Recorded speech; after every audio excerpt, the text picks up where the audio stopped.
First of all, I'd like to thank you for coming to attend. This is an important seminar. We are working with Dr. Barnes. Dr. Barnes is the director of Autism Center here in University of Louisville, and I honored to work with him over several years for developing a new technology for early diagnosis of autism. It's been 9 years. Yeah. 9 years. Yes, yes. So Several, 9 years. Yeah, it is 9 years, and again, Wonderful. we are so lucky that we have such experts in Louisville who helped us, and they helped many students in the lab to complete their PhD. One of them, Dr. Yasser Naqib, next one will be Dr. Tariq, and we have 2 more coming to work with him, Muhammad, and both this is the 2 students who will work with you, engineers. So thanks for coming, and I will let you know to start. Okay. So first off, I want to keep this a little bit more informal, so feel free to stop me at any time. Secondly, you probably saw my bio, but what you haven't heard is the backstory about my bio. So I'll just say a few things about myself. So number one, I'm a rarity here at the University of Louisville faculty. I'm actually a native Louisvillian, believe it or not. So I actually graduated from Louisville County High School, and then I went through a lot of different training, which you read, and I became a developmental neurobiologist in a wet lab, and I did that for well over 10 years working in the field of pediatric epilepsy. At the same time, my son, who is now 29 years of age, who will continue to grow, who was actually diagnosed down at Duke University with autism. So following that in 2008, I actually became increasingly interested in the intersection between autism and this thing that I was studying called epilepsy. Okay, it turns out that autism and epilepsy have very, very similar genetics. As a matter of fact, you can take the same genetic lesion in your DNA and get autism and epilepsy, schizophrenia, bipolar disorder, developmental delay, all from that same genetic locus. Okay, depending upon your family background, depending upon the actual lesion within the gene. So it was at that time that I became increasingly interested in autism, and I joined the Autism Treatment Network, which was and still is the major research network and clinical care network for the major autism centers around the country. Unfortunately, we are not part of that as of yet. We certainly hope to be in the future. So in 2014, I came to the University of Louisville to work with Dr. El-Bayaz. And Dr. El-Bayaz pointed out a major problem, which we'll talk about today. It's a very practical problem, and that is, how do you do diagnosis of a child with autism? Okay, and we'll talk about the whole process and everything.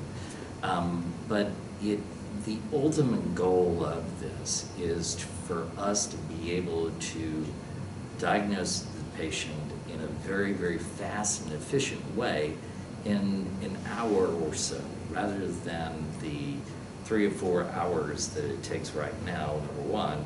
Number two, the children have to wait sometimes years before they actually get a diagnosis assessment. And the earlier that you can intervene in this disease, the better the outcomes are. In fact, they can make a difference as much as 20 IQ points, which is amazing. But to us who are part of the autism community, we have affected family members, that can mean a great difference in terms of function. So one of the things that we've learned along the way is that we really need to have a huge knowledge and understanding of cognitive neuroscience, and you'll hear me refer to cognitive circuits. This has been a learning curve both for myself, who I had some background, some knowledge, but it really has taken off with this project. And I've been trying to educate all of my collaborators on those things, why it's important to do. So I titled this talk, Determinants of CNS Wiring in the Developing Brain, Implications for Cognitive Neuroscience. So this really encapsulates, this first line encapsulates what we know about autism in a nutshell. And that is that we know it's a highly genetic disorder. It's probably somewhere 50 to 80% genetic. And those genetic determinants on the left in turn determine the expression of proteins here in these developing synapses. Okay, so these are nerve cells that are out there that are developing in these different colors here. These are different color tracks representing axons that are coming between, that are going in either within or between different nerve brain regions, okay? And it turns out, and we'll talk about it just very briefly, that autism is a disease of hypoconnectivity, which means that functionally the nerve cells can't communicate as well to each other as we would like, okay? There's a variety of different reasons for that. But that's the essential things that we can measure in the clinic or in the research scanner is the functional connectivity.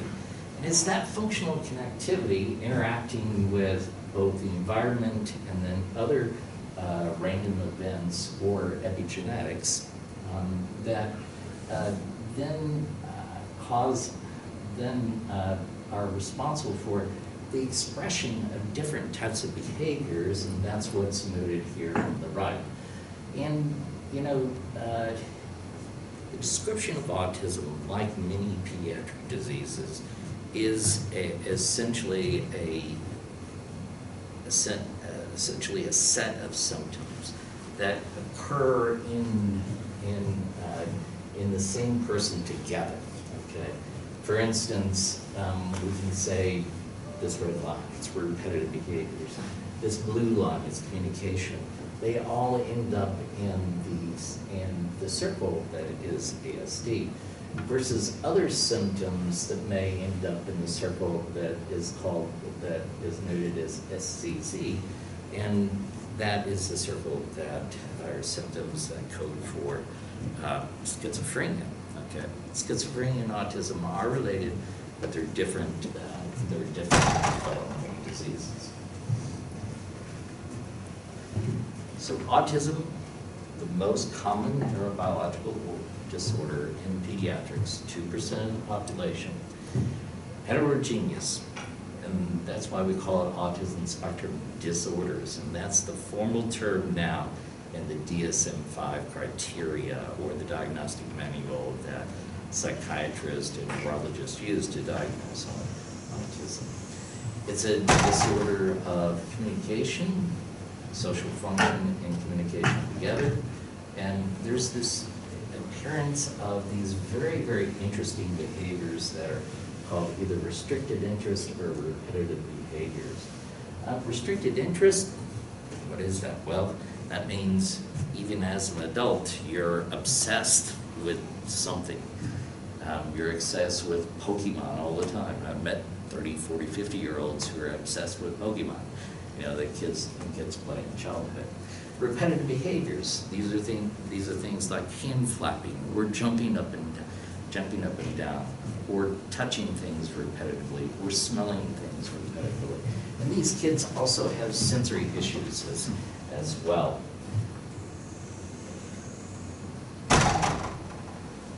So, autism is a disease of neural circuits. Now, where does autism, the pathogenesis of autism, occur?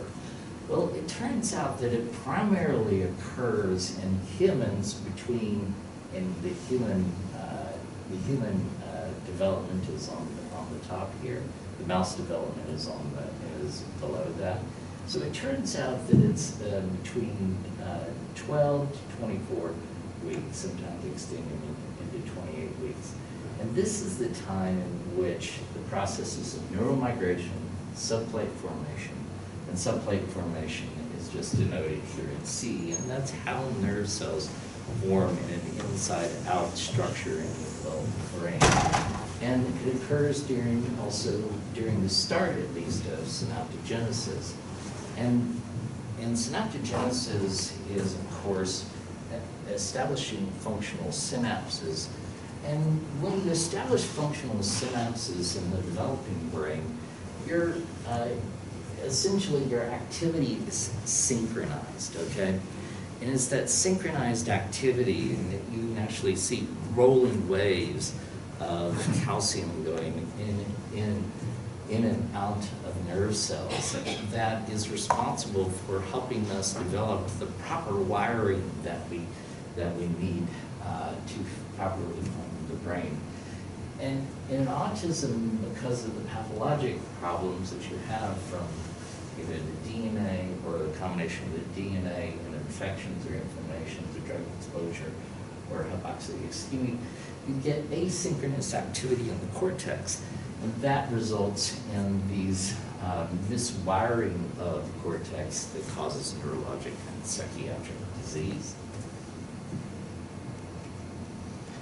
Now, the pathogenesis of ASD, what I just described, are the two pathological processes that are really important in the developing cortex of ASD, are those that have altered circuitry of the inhibitory nerve cells in the brain that are called the GABAergic interneurons.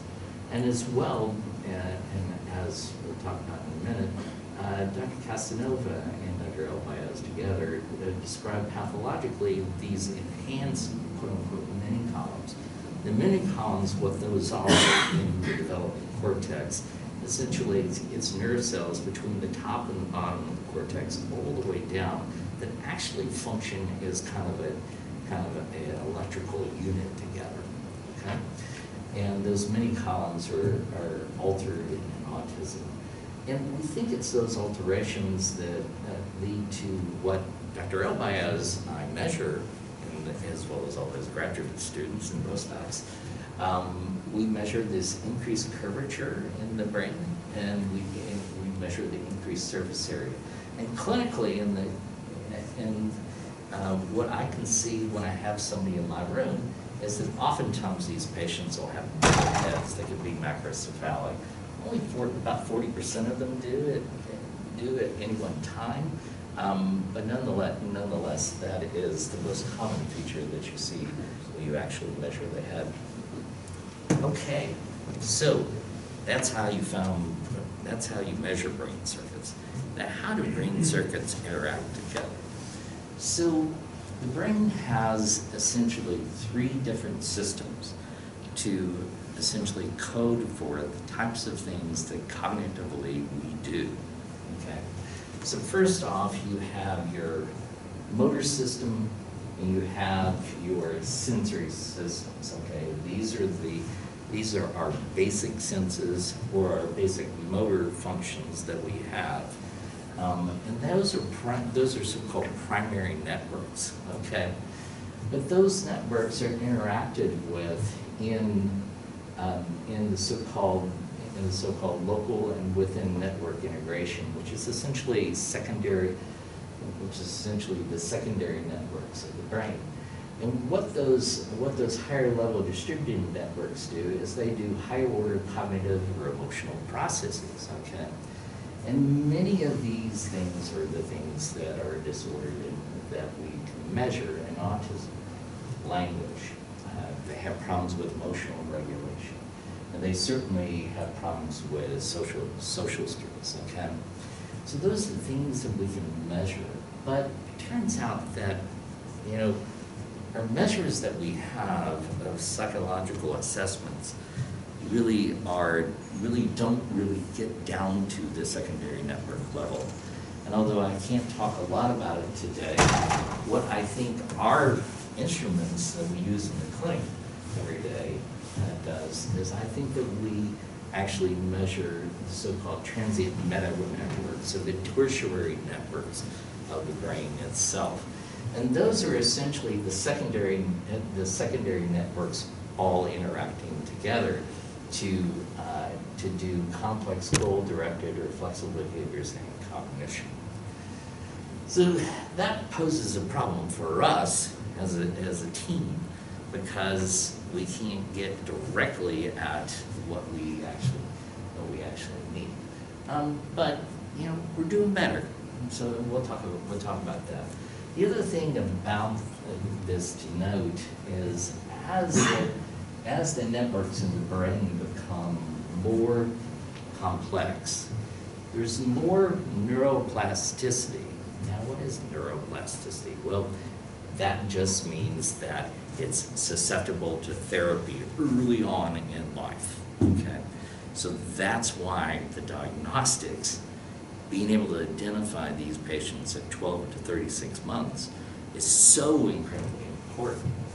Now, one of the things that is a research problem for us is that because these networks are tertiary networks, they introduce lots more behavioral variability. And I think my star is that I have a collaboration with Bioengineering who are able to use these incredibly big data sets to help us essentially sort this out. And you know, we're doing it, and we get better and better at it every single day.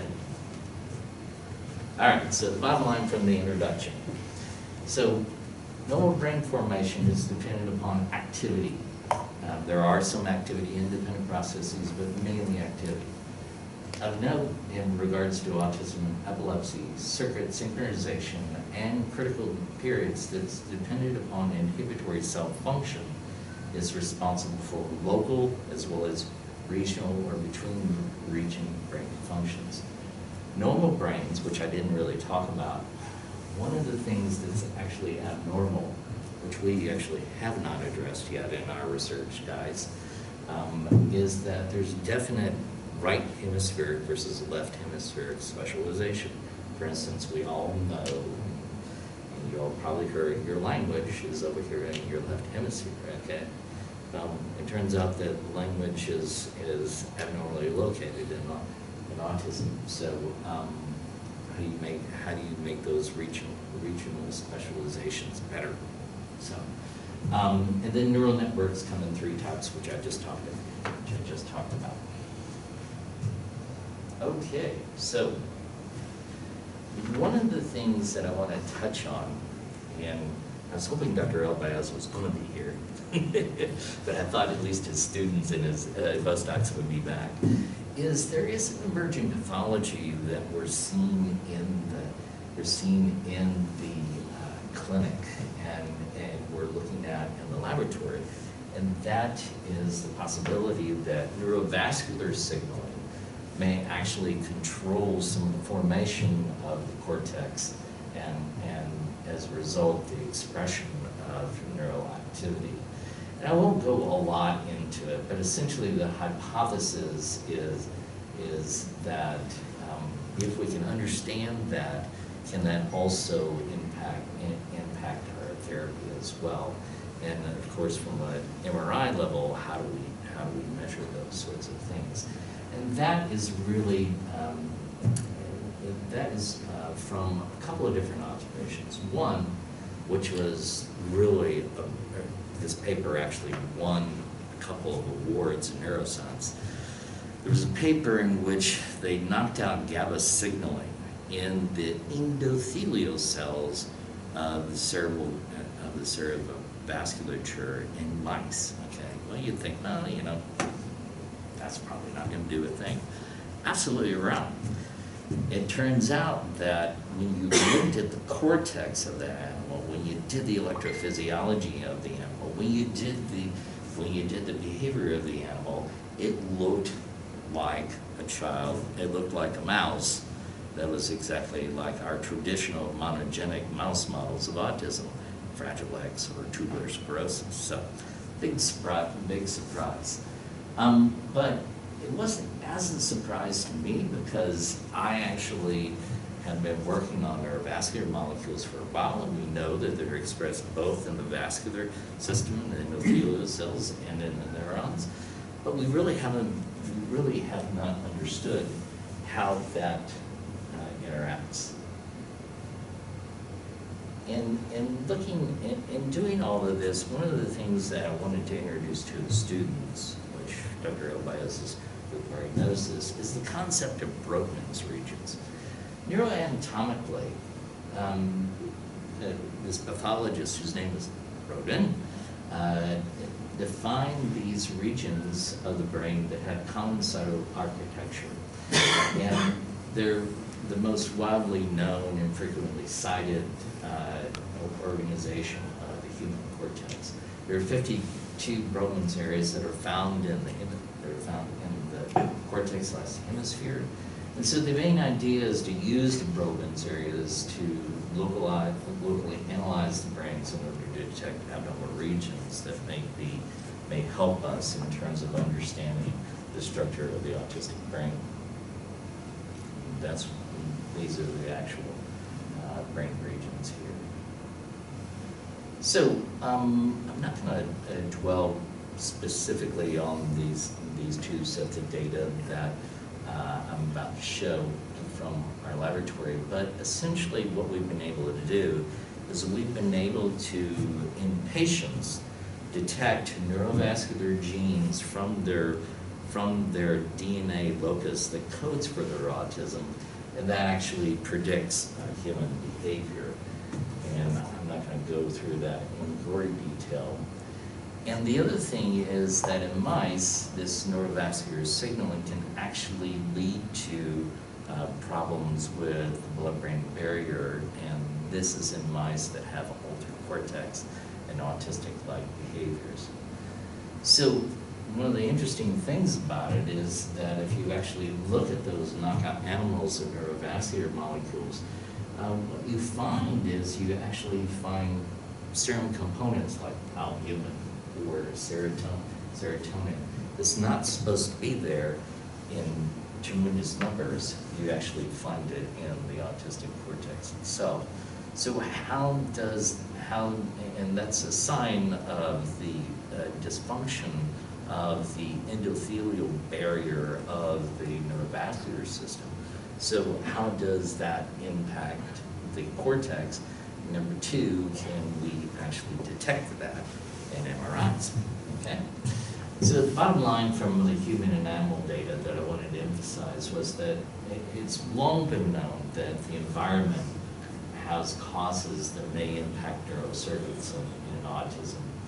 And you know, this emerging data that I just briefly sort of went over suggests a hypothesis that maybe neurovascular biology during development may also be an important component of formation of the autistic cortex. And as a result, is that something that we should be looking into? So moving on to the data that we have done, how can we take clinically available data from patients to diagnose autism early and then predict retreatment responses? In our collaboration with Dr. Elbaez and his students and postdocs and scientists, we've looked at imaging data in gory detail, and we'll talk about that also today. We'll talk a little bit about genomic data, which my two new students who are here hopefully will help us look at.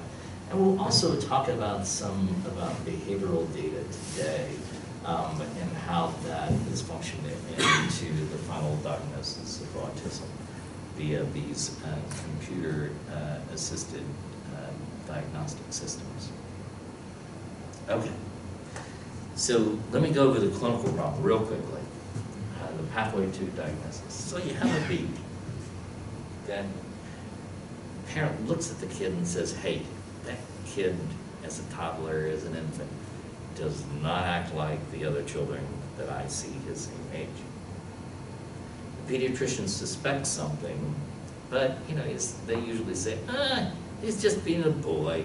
You know, autism is more common in boys 4 to 1 compared to girls. But they'll also say, she's just being a girl. Then they finally decide, well, maybe we'll schedule an evaluation. And this commonly happens between the 6 to 18 month range. this is already in the range where you can see the emergence of autistic symptoms. So the pediatrician does an analysis via a screener. The neurologist may do an MRI, which they probably don't see anything in a regular clinical MRI because they don't have access to our system that we'll talk about. And then the early intervention provider says, hey, you know, that's also an early intervention provider is a therapist, essentially, who's providing therapy, say occupational therapy, speech therapy to a patient who's developmentally delayed, and they say, hey, there's something wrong with this kid. And then finally somebody says, hey, let's refer them to an autism assessment team. So there's a pre-diagnostic intervention of some sort in which there's a referral made. And then finally the diagnosis occurs, and unfortunately it occurs in this window of 36 months, 3 years to 5 years of age, which is really much less than what we really want with the diagnosis at 12 to 24 months. Now you may say, well, why is that so important? Well, the neuroplasticity that we talked about of those meta networks, much bigger here than it is here. It's still present, and we still, with intensive intervention, can make, you know, some impact here. But it's certainly much less than you could have done that's here. Economically, what does it mean if you do the intervention here? $2 million a kid. Okay? $2 million a kid. That's a lot of money when you consider, you know, there are 80,000 autistics in Kentucky alone. There are about 5 million in the country here. And I don't even know if we have the estimate worldwide of how many there are.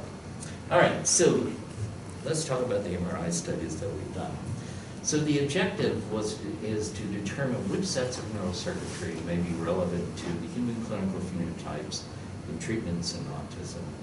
And we think that the our working hypothesis is that the neurocircuitry implicated in early development that we can identify via MRI is responsible for the expression of the human clinical phenotypes. So, all of the data that we've analyzed to date has been through NIH or other databases. And this just represents the type of data that we have from MRI. We have T2 sequences, T1 sequences, diffusion-weighted sequences, and fMRI sequences, and we also have DTR sequences as well. So we have a lot of these different types of data sets for MRI. Now, why look at MRI? Well, it turns out that there are these correlations that we talked about between neuropathological findings and autism.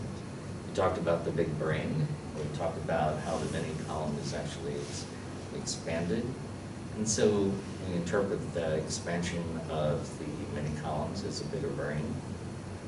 So the idea here, and this is what Dr. Elbaz and his groups is an expert at, is for us to take control subjects, autistic subjects, use our bioengineering expertise to actually describe what does the surface of the control subject look like, and what does the surface of the autistic subject look like.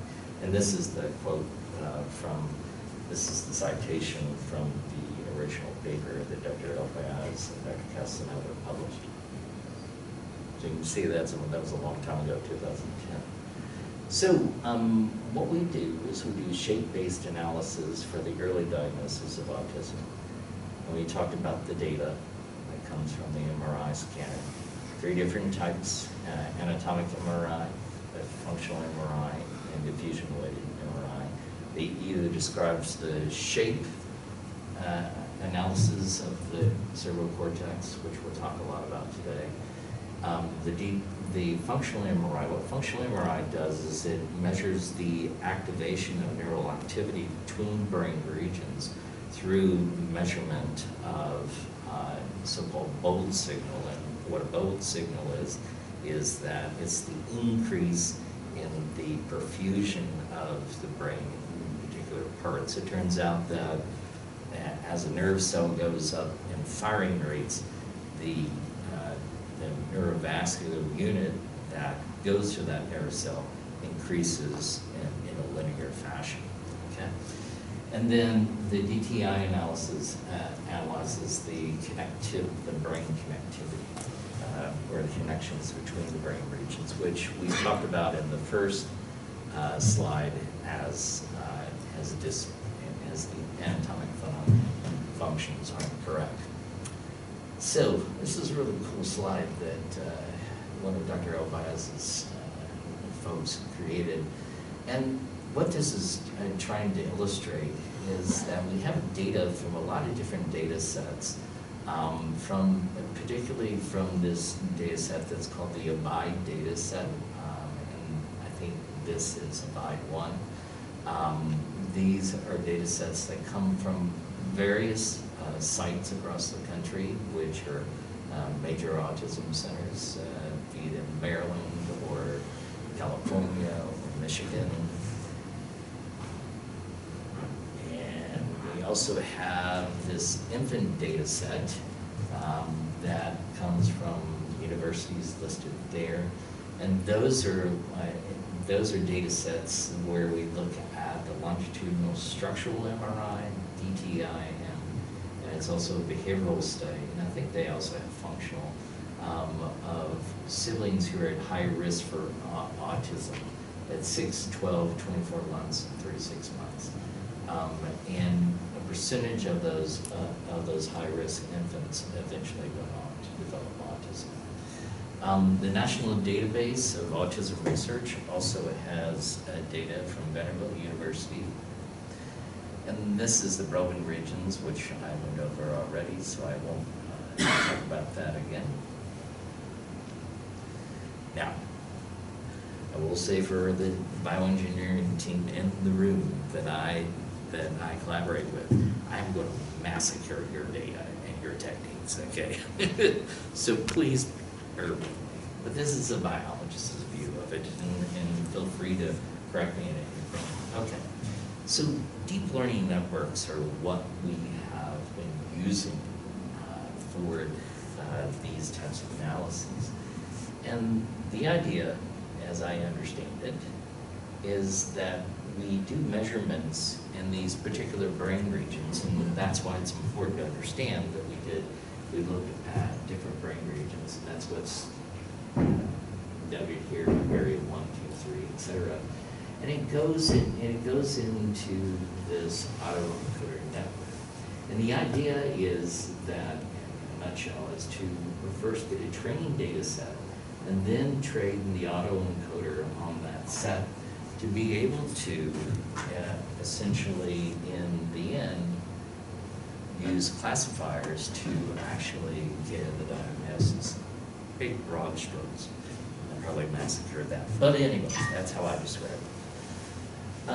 Now, this is some of the gory details of that we have done in some of our studies. This is in one of our first structural MRI studies.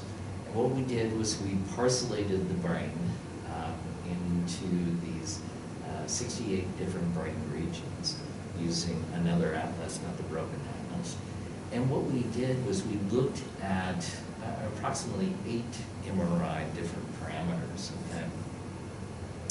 And summary statistics were made for the extracted features, and then that went into this, that created this thing that's called delta matrices.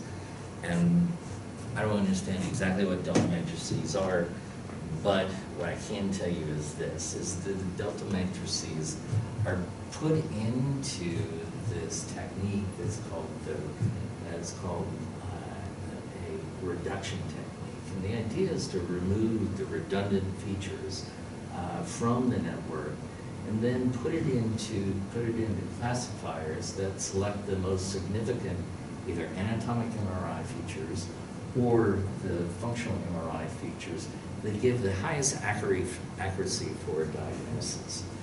And then what you do, and what we did in this particular study is we actually fused the data together and used a global random forest classifier to get a final global diagnosis. Now, that's a lot of description of a lot of math and a lot of techniques that I have to admit I barely understand. But what I do understand is this, and that is that, the output of this, and this is how I look at a lot of this data, even if I don't understand how we exactly got there. A lot of this data really looks very similar to what is described in the biological literature. And it's really fascinating to me as a biologist to see that you can agnostically take data, put it into an analysis, and come up with things that basically have also been described in mice, or humans for that matter.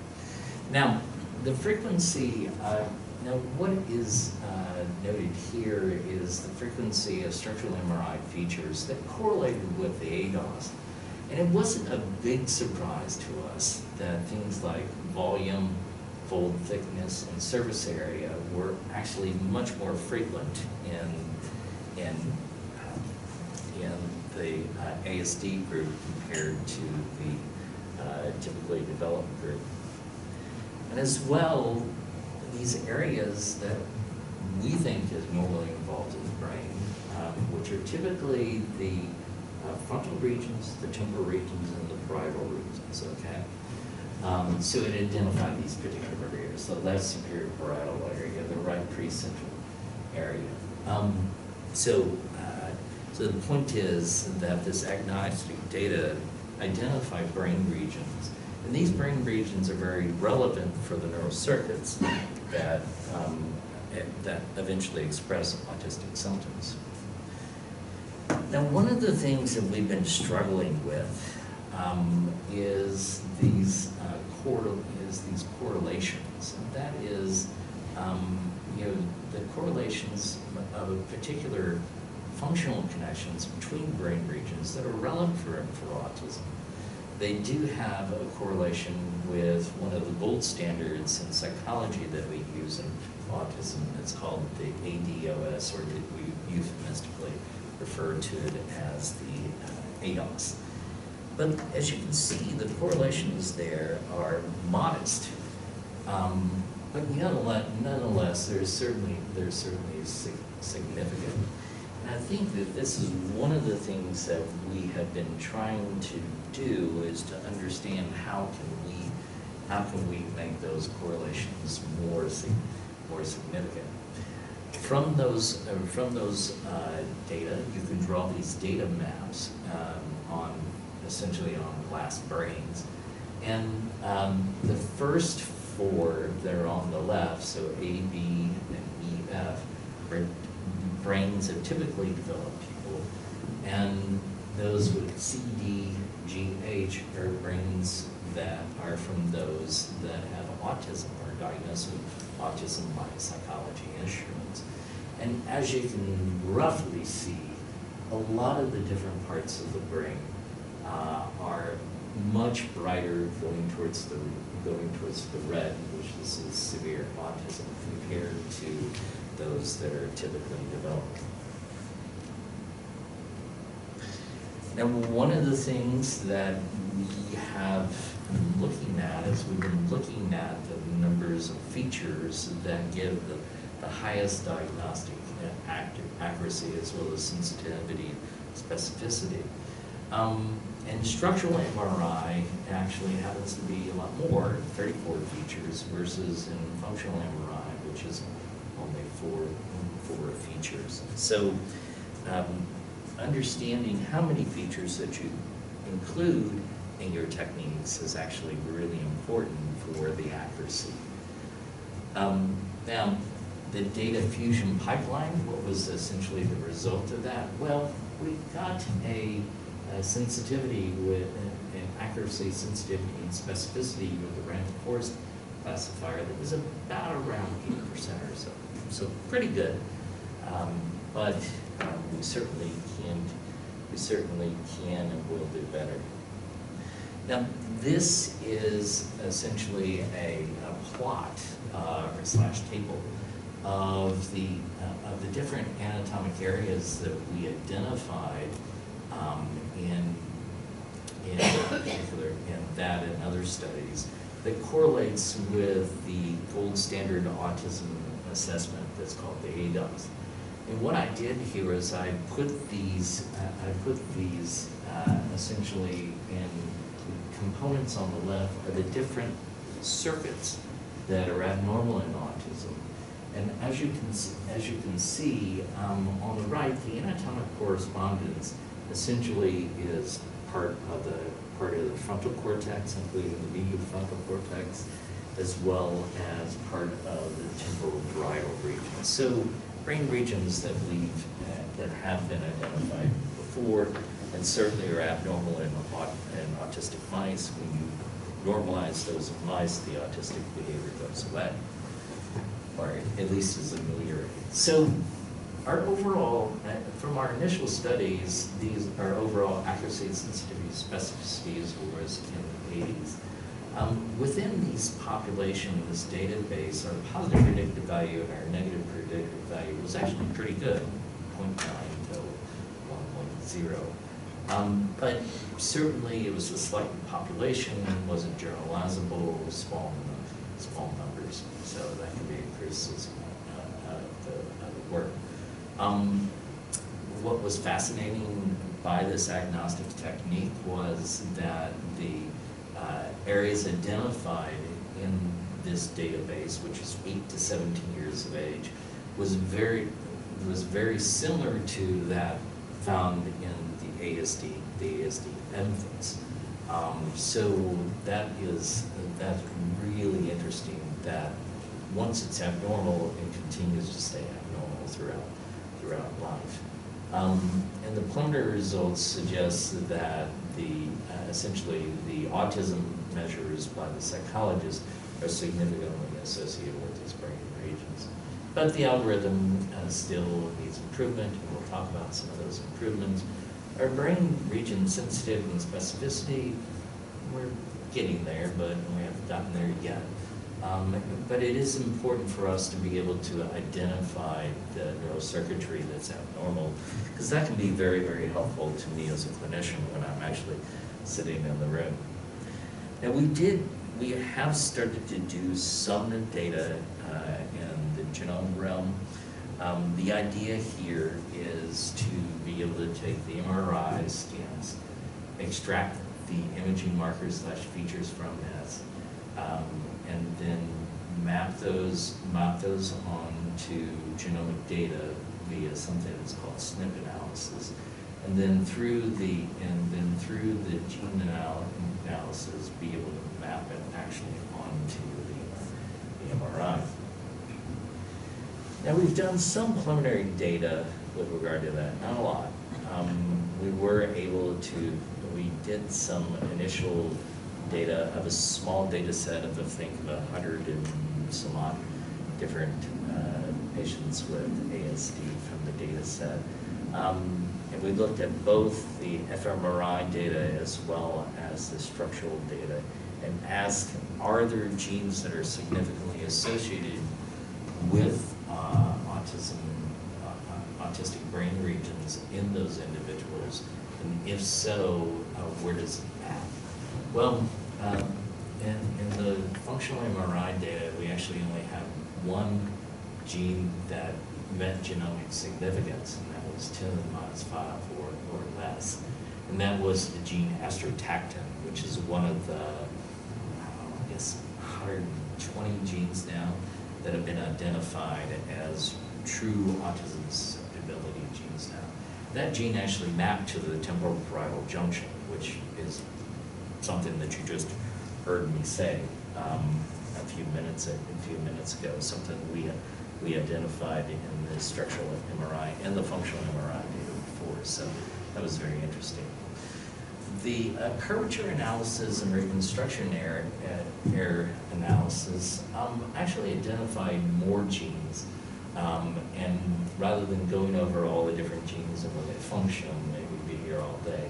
But just note that a lot of the genes map to either the temporal region, which is right over here, or the parietal region, which is in the upper left there, or the frontal regions, which is here to the right. And these are brain regions that we identified before as being abnormal and important to distinguish autism typically developed patients.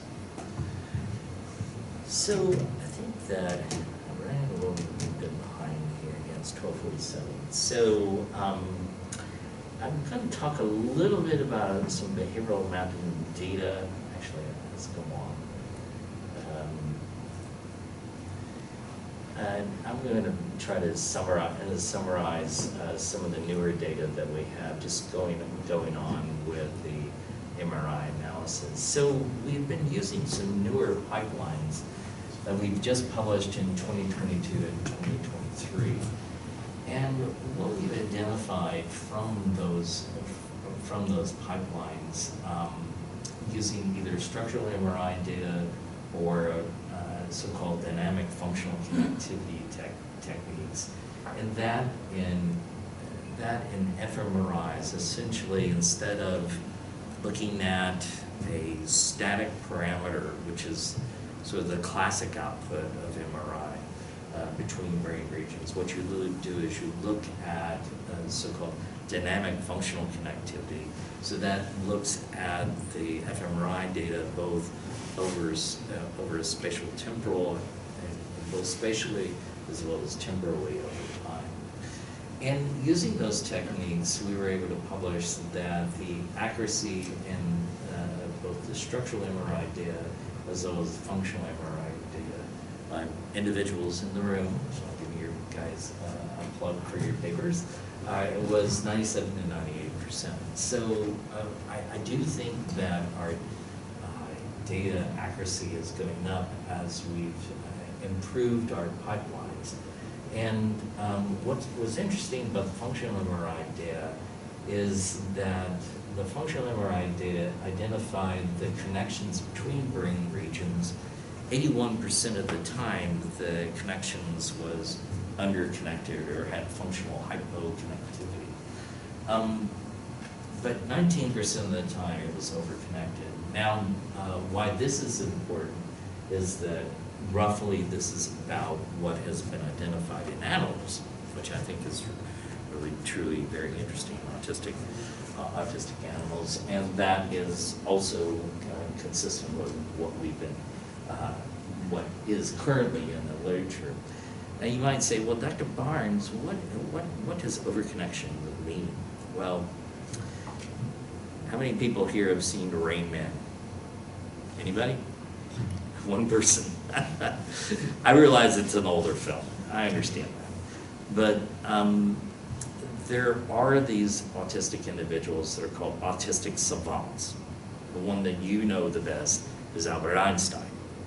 Okay, he was an autistic savant. And these are individuals that have these incredible abilities, just superhuman abilities.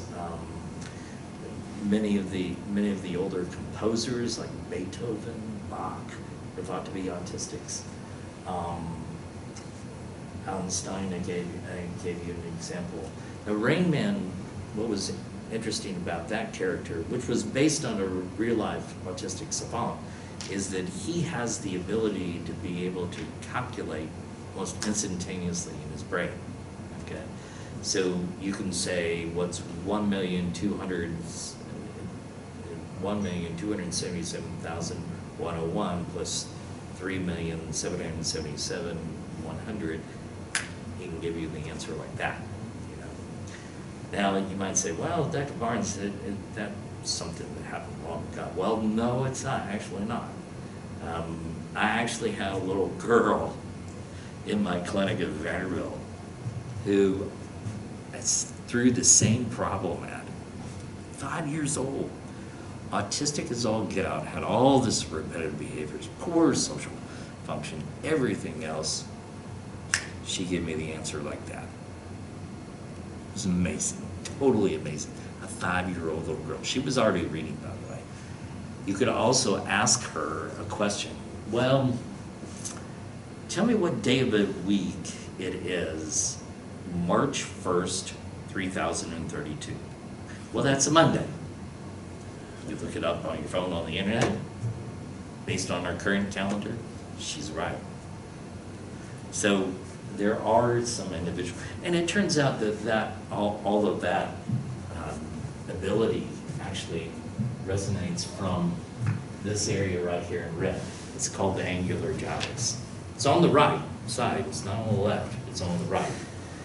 But nonetheless, they're truly, those abilities are truly interesting. Now, what does it tell us for the diagnosis of autism? Not sure, but it was fascinating. So nonetheless, so we've been able to look at a lot of these secondary networks, and our objectives here are, we want to try for the genome to delineate specific groups of genes in a single subject affected, and understand how those genes, where they're expressed, and then how does that affect the formation and the biology/expression of the behaviors for an individual.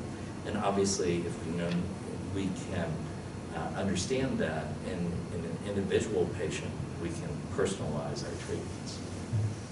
So this really is kind of my takeaway of the last 9 years.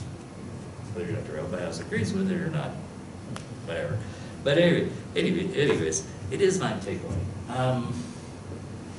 One, I do think, and this is the paper we're currently working on right now, guys, I think that the objective diagnosis is most accurately done looking at the meta-network output. And that's some of the psychology instruments that we're working on for the biological psychiatry and paper in concert with the MRI. I think that's really going to go down very well. I think the psychologists take to it very well, and the pediatricians will also take to it as well. To be able to demonstrate that, and I don't have time to go through all that data today because I'm still going through the data, trying to understand all of it. But anyways, but I do think that is really something that will give us very high diagnostic yield. So, 1. 2, the correlation of that combination of multimodal data is going to be probably help us to be more accurate in our diagnosis. The secondary network, the localized diagnosis, is still a work in progress, but it's really important from my standpoint as the neurologist or the treating autism doctor, because what I want to know is A, what are the genes that are affecting a particular local network that I can measure, B, what is that network, C, what is the behavioral output from that network, and probably D, most importantly, if that network is abnormal, then what treatments or what medications can I personalize from that network? It is the understanding of those abnormal local networks that really causes the spectrum of autism. And that is our problem as clinicians, is our problem as a society, is how do we treat those individual variations. And I think this secondary network level diagnosis is really an important problem that can be very useful to us as clinicians. Second, certainly what I've learned is that specific techniques in selection of input data, and how you sequence all of that is really important in terms of yielding accurate diagnostic results. And within autism studies, as within all research studies, the higher the numbers we go, those last 2 studies that we talked about that had the higher accuracy had near 1,000 patients. So certainly it yields much more confident data at the individual level. And, you know, we have not really looked at non-genetic factors yet. We haven't looked at genetic factors yet. But those are things that I think also need to be looked at, and we need to determine then they have some promise, but we still need to understand how they fit into both the diagnosis, but probably more importantly, how do these things here, these non-genetic factors and genetic factors, how they impact those local neural networks, i.e., can I measure those things in the clinic, and through looking at the neural map, can I be able to predict better medications and better treatments for these individuals? Oops. I am stuck. That's because I'm doing the wrong computer. All right, and this is the big data project. I'm using this slide. And then finally, thanks to our collaborators. So I have a small list here that needs to be updated from Louisville Bioengineering. But a big thank you to Dr. Elbayaz, all of the other faculty members from the department who have collaborated with us. Rob Kent used to be one of our collaborators. And then to all the students and all the postdocs. I appreciate your collaborations. We have had some collaborations as well with computer engineering. We have some computer engineering students who are with us now. Thank you to Dr. Casanova, who continues to support us. And then thank you to the funding agencies who support our work together. All right.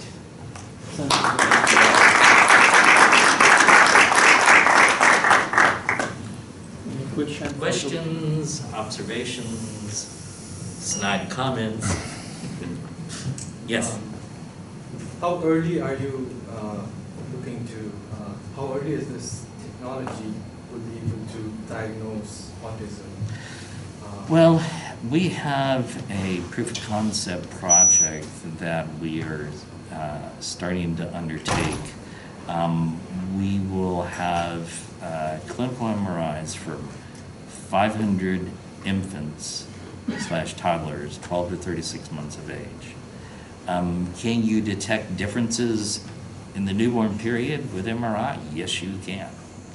So, but by 12 to 36 months, certainly a lot of the MRI features that eventually are associated with at least high accuracy in diagnosis emerge by 12 to 18 months. So we're certainly hoping that in this new proof of concept study that we can show that the techniques that we are doing are at least as good, but hopefully superior than the psychology that is done. The other thing to note about the psychology, which I didn't harp on, is that the wait list to have an autism assessment can be anywhere from 6 months, but it's usually 1 year, 2 years to get in to actually get your assessment done. Now, if I have MRI technology like this, that could cut that down by 75%. And I like the idea of cutting my wait list by 75% and increasing the throughput by threefold in our autism assessment team. So it can be, in theory, this proof of concept study could be really cutting edge and potentially groundbreaking. All right, any other questions? So the earlier you diagnose, considering you're thinking it's a genetic malformation, are there treatments that are kind of coming online? Like this gene is compromised. So yeah, there are. Or the intervention as well. So where do you see it going in the future? Well, certainly the most commonly accepted treatment early in life is something that's called applied behavioral analysis. And essentially it's positive reinforcement on steroids. That's essentially what it is. And it does in fact, you know, those functional MRI studies that I talked to you about, it does increase the strength between brain regions quite a bit, number one. But, you know, it doesn't work for everybody. Treatments don't work for everybody. So do non-genetic factors, do genetic factors impact that? You know, can we in the future, can we actually, you know, introduce antisense oligonucleotides into the brain through whatever mechanism? I don't think many folks, if any, here go to the Society for Neuroscience, but there was a plenary or keynote talk at Neuroscience this year by the NIH laboratory that actually makes adenoviral vectors. I don't know if anybody knows what adenoviral vectors are, but they're essentially viruses that have been made into vectors that actually carry transgenes to be actually transduced into particular tissues. And, you know, they have, through using evolutionary biology techniques, they have developed adenoviruses that can specifically target particular organs and not other organs, particular cells in organs, okay? In the brain, you can target hippocampal cells in the temporal lobe. You can target Purkinje cells in the cerebellum. There are lots of different cells that they've made adenoviral vectors for that infect those cells and only those cells when you actually introduce it intravenously in mice. So adenoviral vectors also represent, you know, possibly a technology in which we can help ameliorate some of the genetic problems that occur in particular nerve regions, and particularly in say, neural circuits that are abnormally developed that, you know, we've identified through the MRI techniques. And, you know, obviously, eventually, does treatment with a particular gene, does it actually change our analysis that we do of an individual brain? Does it change it from looking like an autistic brain to looking much nearer a typically developed brain? So there's a lot of exciting possibilities there. So, but, you know, the idea is, you know, for any intervention in autism, diagnose early, diagnose early, diagnose early. So that's why we're spending so much time on it. All right, I have one more question. Yeah, sorry, and then I'll get your question.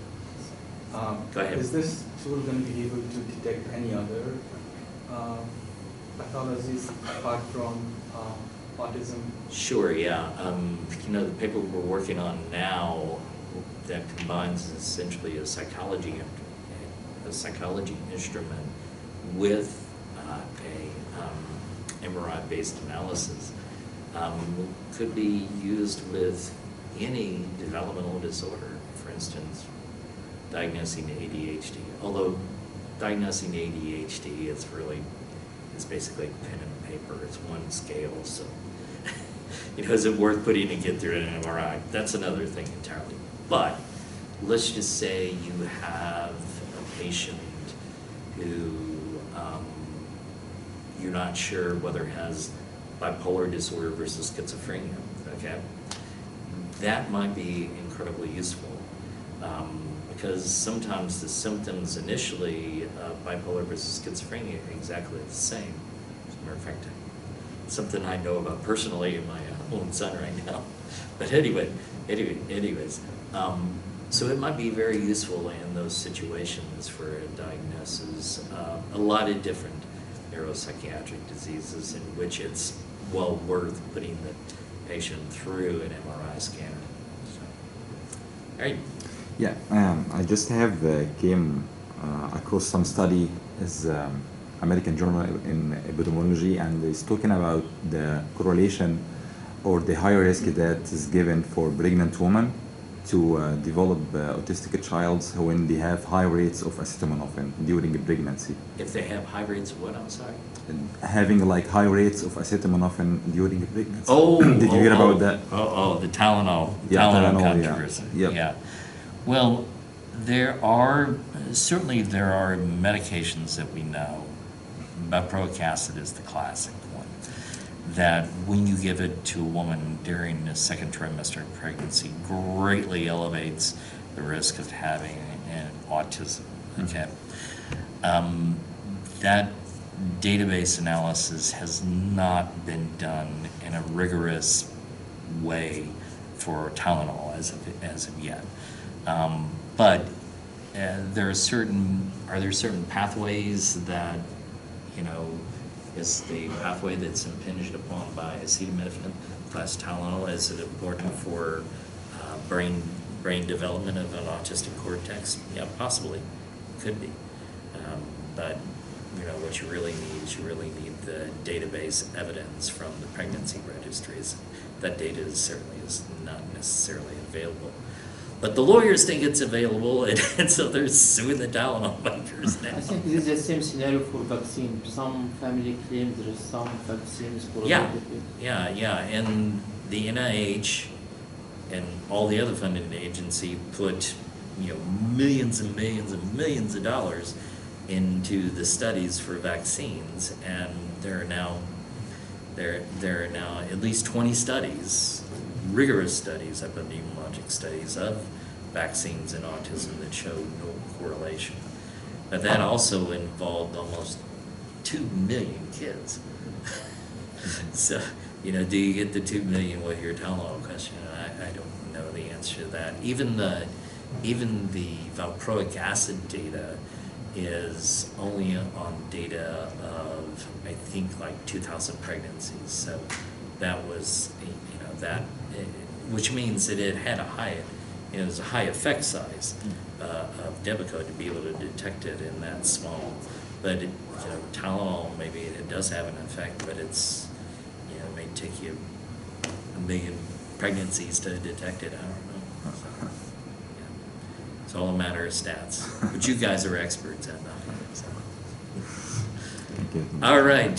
If no more questions, thank you all. One more question. First of all, thank you for the terrific presentation, by the way. Thank you. Given the heterogeneity of obesity, can we use our understanding of neuroplasticity to develop more personalized interventions to target specific neurobiological mechanisms that underlie each individual's symptoms? Like, are there certain neural circuits that are more or less responsive to interventions? Well, that's a good question, and certainly if we can understand, the genomics certainly have an impact upon the formation and function of those neural circuits. There are 2 neural circuits that people think are probably the best targets. One of which is well understood. The other one is not so well understood. But social circuits are well understood, they're well mapped. People have received lots of different neuroscience prizes for mapping those things. And the genes in them are starting to be much better understood, as well as the factors. For instance, you can make a mouse autistic in its social function by giving them a high-fat diet, which we don't understand as of yet, but in terms of how that is in humans, other than we do know that most adults with autism are obese. Anyways, the other circuit is the so-called frontal striatal circuits. The striatum, for those of you who don't remember your brain anatomy, is a structure that's deep in the brain that is thought to, in the front part of the brain, that's thought to be, at least initially, was thought only to involve motor control. But in fact, it it's kind of like the thalamus. It is a relay station for lots of different, very important information, whether it's social cues, emotional cues, memory, learning, all those sorts of things. But anyways, the repetitive behaviors are in restricted interest are the expression of those of that dysfunction of those frontal striatal circuits, and so those circuits can be very problematic even as adults. So if we could understand what drives those circuits and then treat them, then that would be a huge thing. So didn't answer your question exactly, but some initial thoughts. All right, thank you very much, everyone.